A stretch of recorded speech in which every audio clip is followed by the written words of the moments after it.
Thank you. Thank you.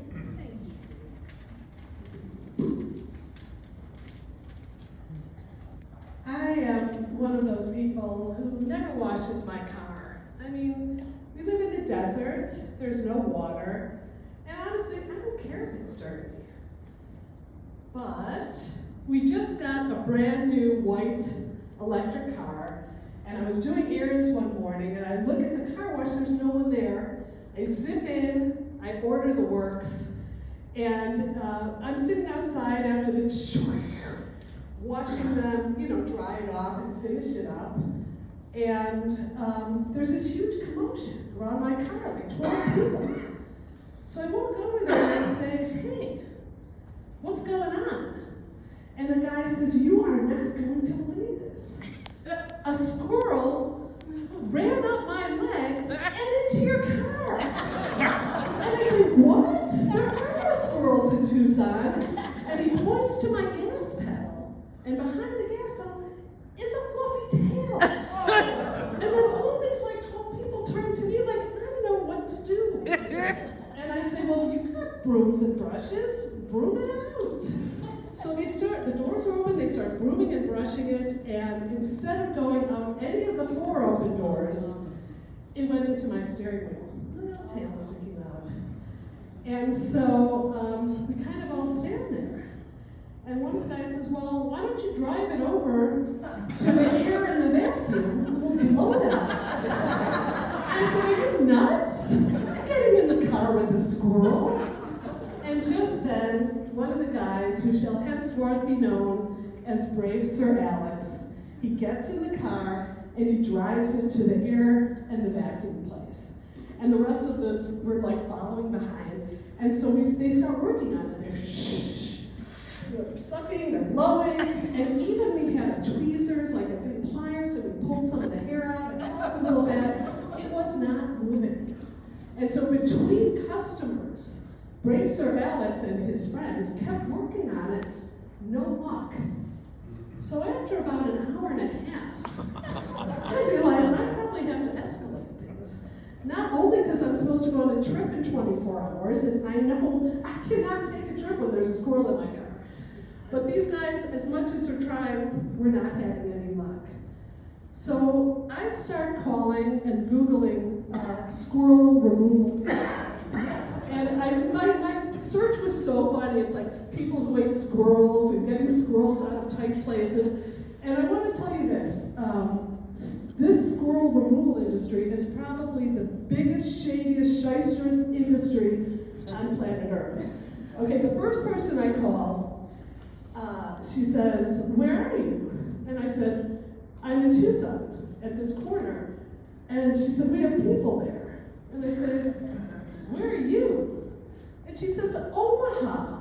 I'm like, fuck right off. I don't need somebody from Omaha. And I keep calling and I call.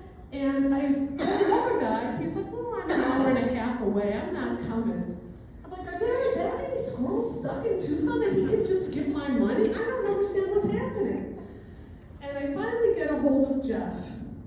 And Jeff says, well, I'm around the corner, but I've just picked up my partner who had back fusion surgery, and I need to bring him home.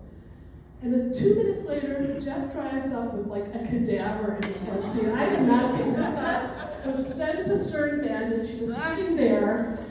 Jeff jumps out to assess the situation. He looks in, he says, there's a squirrel on the steering wheel.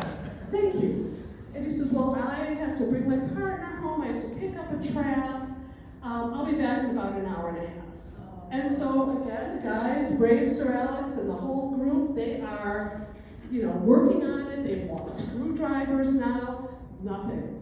So Jeff comes. He brings a trap. He brings delicious squirrel food. And then Brave Sir Alex drives it to the shade so that the stinking squirrel does not stink up my car when it dies from the heat. So, and now I'm like, I need a ride home. And maybe I should have told you this earlier, but 3.5 hours earlier, I had texted my husband, there is a squirrel in the car. And I just want to see a show of hands. If your beloved had texted you there's a squirrel in the car, how many might just call call right away. And for those of you who are not raising your hand, you'll get along well with him, okay? So I explained that there's a squirrel in the car, and we go home and we wait a few hours.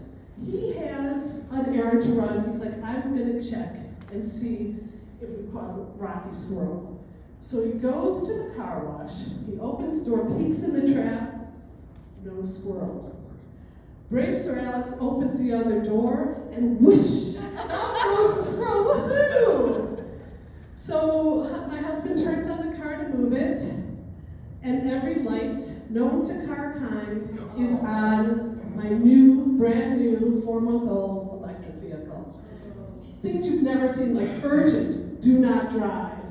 Bring to the service immediately. No brakes, no traction control, no nothing. So we bring it to Toyota, and they say, hey, we'll call you at 1 tomorrow. Well, 1 came and went, 2 came and went. At 2:30, I call and I say, hi, we're the squirrel car people, which is how I now announce myself both to the car wash and to Toyota.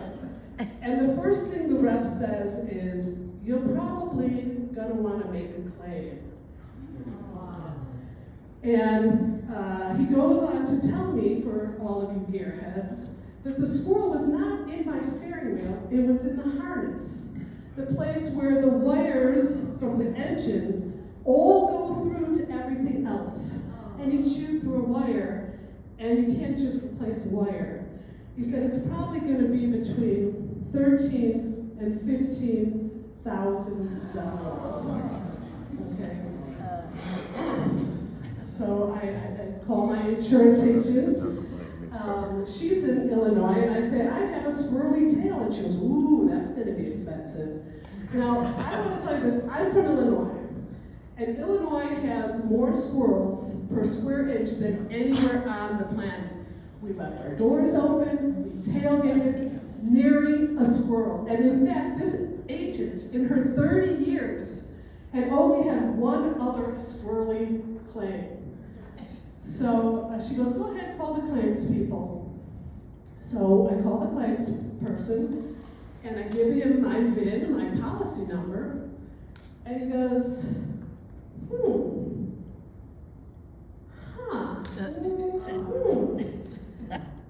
we don't have any record of this car being insured. Okay.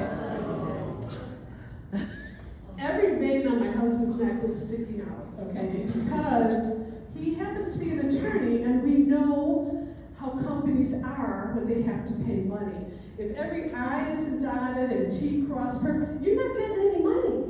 And I went, what? So we call our agent back, and she does some investigation, and what it was is that she just realized that it was a new car, so she just put any old car from the drop-down. We were insured. The car company paid our $500 deductible. It took about 3.5 weeks for the car to be fixed. And you know, when something like that happens, it's working great. Okay, it's working perfectly. But when something like this happens to you, you can't help but reflect, what do I take from this? And I guess I have a few conclusions. First, don't wash your car in the desert. Second, and some of you are probably thinking about this too, a lot of people said to me, why didn't you just leave the doors open? It would have gone on by itself, right? And I say, are you crazy? I had to know that squirrel was not in the car. Imagine I'm driving downriver, going 50, and a squirrel pops out. I'm dead, the whole road is dead. So no, I'm not just gonna leave the door open. And third, I really hope that you'll cheer for me when you next see me gunning my dirty white car towards the only other squirrel in Tucson.